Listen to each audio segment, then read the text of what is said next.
Did you or did you not put an X mark on certain ballot papers? Please answer my question. Did you first answer yes or no? Did you put an X mark on certain ballot papers or did you not put it? Chandigarh mayor चुनाव मामले में supreme court के फैसले के बाद कांग्रेस और आम आदमी पार्टी के संयुक्त उम्मीदवार कुलदीप को मेयर घोषित कर दिया गया। इसके बाद से सोशल मीडिया पर एक दावा किया जा रहा था, जिसमें कई लोगों ने कहा कि मेयर इलेक्शन के बाद आम आदमी पार्टी बहुमत साबित नहीं कर पाएगी। ऐसा इसलिए क्योंकि 3 आप पार्षद बीजेपी में शामिल हो गए थे। लेकिन इस पूरे मामले को कांग्रेस के वरिष्ठ नेता और वकील अभिषेक मनु सिंघवी ने साफ कर दिया है। उन्होंने एक चैनल को दिए इंटरव्यू में इस दावे का कानूनी पक्ष बताया और कहा कि ऐसा किसी कीमत पर नहीं हो सकता।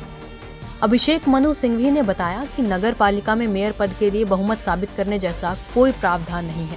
मेयर बनने के बाद 1 साल तक कोई पार्षद किसी भी पार्टी में जाए, इससे बहुमत साबित करने की स्थिति नहीं बनती, क्योंकि कानूनी तौर पर नगर पालिका के लिए ऐसा कुछ है ही नहीं।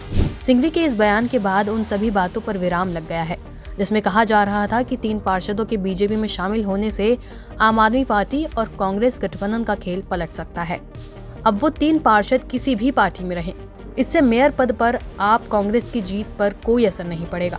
मतलब साफ है, आंकड़ा भले ही पलट जाए, फिलहाल खेल पलटने वाला नहीं है। बता दें कि चंडीगढ़ मेयर इलेक्शन में रिटर्निंग अधिकारी के 8 मतपत्रों से छेड़छाड़ करने के बाद मामला कोर्ट पहुंच गया। फिर आम आदमी पार्टी ने सुप्रीम कोर्ट का रुख कर लिया। इस मामले की सुनवाई में चीफ जस्टिस की अध्यक्षता वाली पीठ ने रिटर्निंग ऑफिसर को भरे कोर्ट में खूब लताड़ा। उन्होंने कहा था कि ये स्पष्ट है कि रिटर्निंग ऑफिसर ने मतपत्रों के साथ छेड़छाड़ की है। ये लोकतंत्र का मजाक है, लोकतंत्र की हत्या है। इसके बाद दूसरी सुनवाई में सीजेआई चंद्रचूड़ ने मसीह को चेतावनी दी और कहा, मैं आपसे कुछ सवाल पूछ रहा हूं, अगर आपने सही जवाब नहीं दिया तो आपको सजा मिलेगी। आप बैलेट पेपर पर निशान क्यों बना रहे थे? इसके जवाब में रिटर्निंग ऑफिसर ठीक से जवाब नहीं दे पाए। कोर्ट के इस फैसले के बाद कई नेताओं ने इसका स्वागत किया और तारीफ भी की। वहीं सोशल मीडिया पर ये क्लिप अभी भी काफी देखा जा रहा है। आप भी देखिए वो पूरा क्लिप। इमीडिएटली आप पार्टी के एक काउंसलर मनोहर और प्रेमलता आए। मैंने ये बोला कि इतना 12 और 16 8 हुआ है। वो आए और उन्होंने आके सारे बैलेट पेपर को स्नैच करके भागने लगे और उनको डिस्ट्रॉय करने लगे, फाड़ा। और चंडीगढ़ पुलिस के मार्शल्स ने उनको आकर बचाया और वापस उन सभी बहुत जद्दोजहद हुई वहां पर। जो ये आप काउंसलर थे, इन्होंने लेकर भागने लगे। It is quite. पर आप बैलेट पेपर को डिफेंस आप क्यों कर रहे थे? सर मैं आपको पता है आपका फंक्शन एक है, आपको बैलेट पेपर को नीचे साइन करना है। साइन कर सकते हैं आप, हर एक बैलेट पेपर को साइन करना है, पर आप ऐसा क्यों कर रहे थे कि कोई चुने हुए बैलेट को आप उस पर आप अपना कहते हैं आप टिक लगा रहे हैं या आप क्रॉस लगा रहे हैं, आप वो क्यों कर रहे हैं? सर वो आप बताइए कौन से रूल के तहत आपको ये पावर दी गई है कि आप बैलेट पेपर पे अपना चिन्ह आप लगाएं? क्योंकि रूल 11 में यह लिखा है कि आप उसको साइन करेंगे।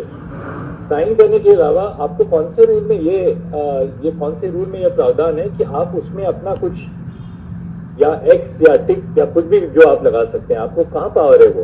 सर वो मैं again sir I am repeating, वो जब मैंने बैलेट्स को देखा बड़े ध्यान से, वो ऐसे दबाए गए थे कि वो क्वाइट विजिबल थे, कि निशान देने की कुछ कोशिश की गई। That is the only reason, sir. I was not. But why were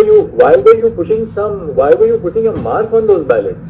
Sir, actually, to make this highlighting it was defaced by the candidate. So it's admitted that you put your marks on the ballot. True, sir. And on 8 ballots totally. Yeah, and they snatched and destroyed immediately. This answers what he did, Mr. Solicitor. Very clear as to what he did. He has to be prosecuted. I think interfering with electoral